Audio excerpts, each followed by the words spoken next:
आज मैं आपको एक ऐसे शख्स से मिलाता हूं जिनका जीवन प्रदेश यानी कि मैदानी क्षेत्र में हुआ है और मैदानी परिवेश में पले हुए हैं। मैदान का खान पान, मैदान का रहन सहन, यानी कि जीवन मैदान का रहा है। लेकिन उन्होंने लक्ष्य जो चुना है वो पहाड़ों का चुना हुआ है, वो पहाड़ों की ओर आए हैं। वो शख्स हैं राम अवतार जी। और राम अवतार जी, सबसे बड़ी खुशी की बात है कि आप इस समय वर्तमान समय में जो टिहरी जनपद का विकासखंड जौनपुर है, उस जनपद के खंड शिक्षा अधिकारी के पद पर आप कार्य कर रहे हैं। सर, आपको बहुत बहुत बधाई है कि आप हमारे ब्लॉक में खंड शिक्षा अधिकारी के पद पर कार्य कर रहे हैं। आप मैदान के रहने वाले हैं, मैदान के सब सुख सुविधाएं हैं, लेकिन उसके पश्चात भी आपने पहाड़ को चुना। पहाड़ में आप जो एक शिक्षक के रूप में आए हैं, आज प्रधानाचार्य के पद रहे हैं और साथ साथ ये खंड शिक्षा अधिकारी के पद को सुशोभित कर रहे हैं। तो ये क्या लगता है आपके कि आपने मैदान की सब सुख सुविधा छोड़कर के पहाड़ की ओर आए हैं, ऐसा क्यों हुआ? बहुत अच्छा प्रश्न किया सर आपने। हमारा जन्मभूमि तो उत्तर प्रदेश है और मात्र 16 साल तक मैं अपने घर रहा, अपने माता पिता की छत्र छाया में। उसके बाद कर्मभूमि मेरी उत्तराखंड है, जैसा आप देख रहे हैं। तो हमें उत्तर प्रदेश और उत्तराखंड में कोई अंतर यूँ नहीं लगता कि ग्रेजुएट आदमी जो यूनिवर्सिटी से पास होता है उसको सीमाएं नहीं बांधती, वो उसकी सीमाएं समाप्त हो जाती हैं। पढ़े लिखे की पहली निशानी यही है। अगर ये दशा है कि हम कहाँ के हैं, क्या करना है, किसके लिए करना है, वो उद्देश्य हो सकता है, लेकिन जीवन नहीं बनता। क्योंकि क्या हम उत्तर प्रदेश की हवा ले रहे हैं कि उत्तराखंड की, पूरी दुनिया की ले रहे हैं। तो ये अंतर नहीं है। जब मैं शुरू में एनसीसी के द्वारा कानपुर यूनिवर्सिटी से रायपुर कैंप में आया था, मई का महीना था, मुझे यहाँ का सुरम्य वातावरण लगा। यहाँ के लोगों में शालीनता, सज्जनता, थोड़ी सी अमानवीय कृत्य जो होते हैं, चोरी धोखा वगैरह, मर्डर, ये यहाँ नहीं है। जीवन बहुत सुंदर लगा। इसलिए हम जब वहाँ दोबारा इलाहाबाद गए तो ये वैकेंसी निकली। तब मैं ये नहीं जानता था कि मैं शिक्षक बनूंगा। मैं ये पढ़ने के लिए मैंने सोचा कुछ ऐसा कोर्स है, अप्लाई किया था। बाद में मेरा यहाँ चयन हुआ और उसी जब मैं यहाँ आया था, देखा सब कुछ, तो गढ़वाल के प्रति मेरा एक लगाव था और हिमालय के प्रति, हिमालय में गढ़वाल बसा है। इस वजह से मेरे एक अभिलाषा पूरी हुई एक तरह से। तो सर, जब आप यहाँ पर आए तो शिक्षण कार्य जब आपने पहाड़ों में शुरू किया, तो यहाँ का जो बच्चे थे, भले दुर्गम क्षेत्र के रहने वाले बच्चे थे, पहाड़ों में था, खान पान उनका सही नहीं था, लेकिन तत्पश्चात भी तो कैसा लगता था उन बच्चों के साथ में आपको रहना? बच्चे ईश्वर की कृति है सर, और वो नेचुरल होते हैं। खान पान सही नहीं था ये हम ऐसा नहीं कहेंगे, उनका खान पान प्राकृतिक था, वो हष्ट पुष्ट थे, बस थोड़ी न्यूनता थी। तो अच्छा लगने की बात, जो ईश्वर की कृति के साथ आप रहेंगे तो स्वाभाविक है अच्छा लगेगा। आपने एक बात और देखी होगी कि जैसे जैसे हम प्रकृति के पास जाते हैं वैसे वैसे हमारा जीवन सुखद और शांत होता जाता है। जैसे जैसे हम शहरों की तरफ, विकास की तरफ जाते हैं, हमारा जीवन अशांत होता जाता है। एक हम लोगों के यहाँ कहावत है कि जब गीदड़ की मौत आती है तो शहर को भागता है। शहर का ज्यादातर आदमी बीमार है, अशांत है, दुखी है, पूरा पूरा जीवन उनका मकान बनाने में चला जाता है और बाकी तो सब वाकिफ है। हमारे दोस्त और हमारे गुरुजी ने कहा तुम वहाँ जरूर जाओ, पढ़ाओ। मेरे पास जब ये राज्य बना तब एक हमारे पास ऑप्शन था कि मैं उत्तर प्रदेश जाऊं, लेकिन मैंने मना कर दिया। क्योंकि हम क्यों कहें कि ये बढ़ गया है, हमारे लिए तो एक है, क्यों अपनी सीमा को आधा कर दें?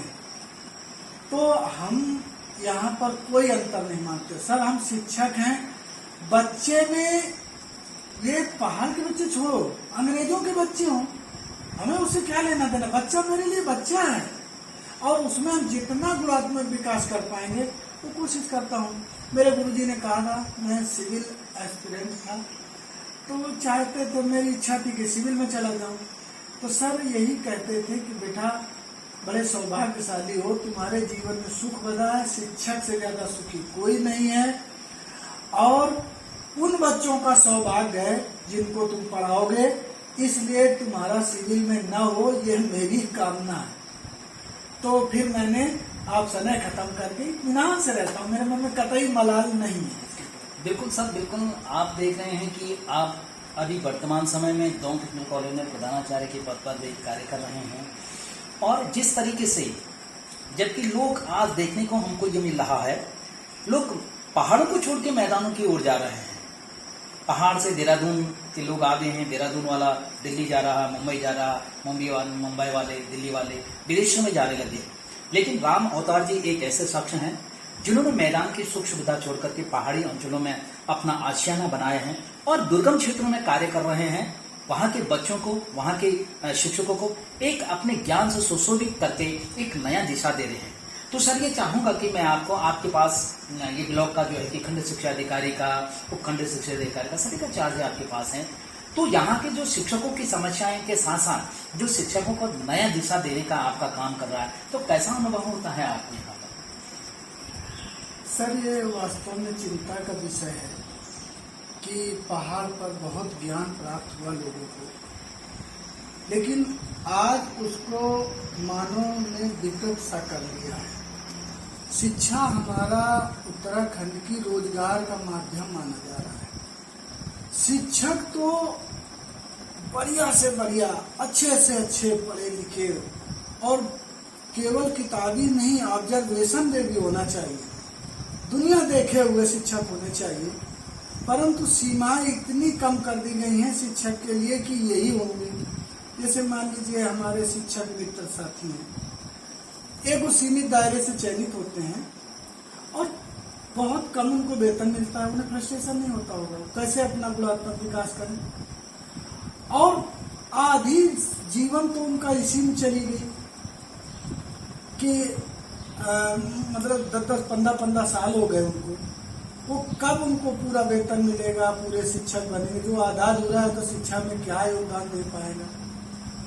कितने पद आपके प्रधानाचार्य के खाली हैं, मतलब अगर पूरे अवयव नहीं है तो क्या काम पूरा हो पाएगा।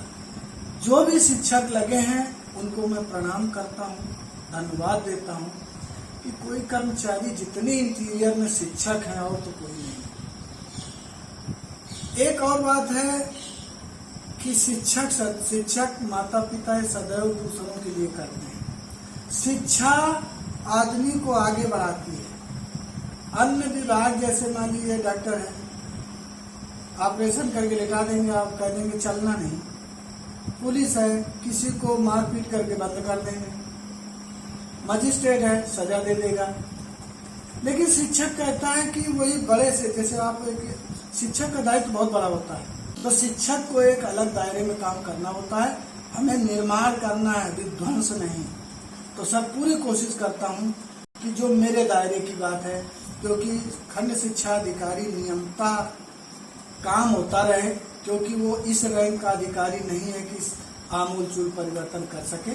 मैं अपने कर्तव्यों को भली बात निर्वहन करता हूँ, और आप हमारे विद्यालय में या हमारे क्षेत्र में मेरे प्रति जा करके ओपनली आप पूछ सकते हैं कि हम कैसे हैं। हम अपने बारे में क्या बताएं सर, आप देखते हैं। बिल्कुल बिल्कुल। अभी हमारी चर्चाएं राम अवतार जी से चल रही हैं।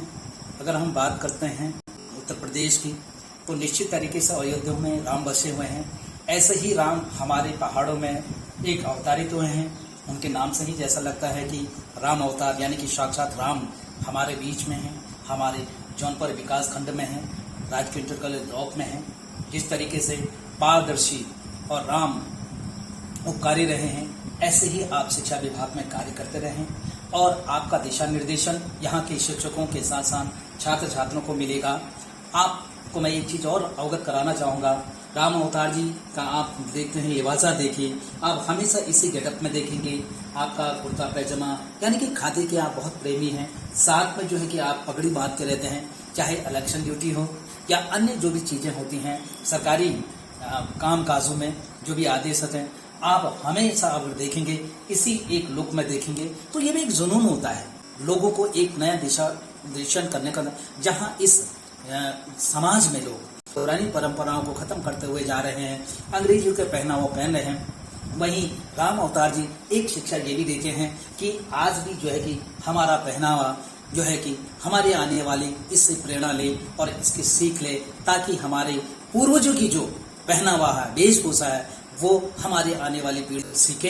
इन्हीं लफ्जों के साथ आपका बहुत बहुत आभार व्यक्त करता हूं, आपने अपना कीमती वक्त दिया।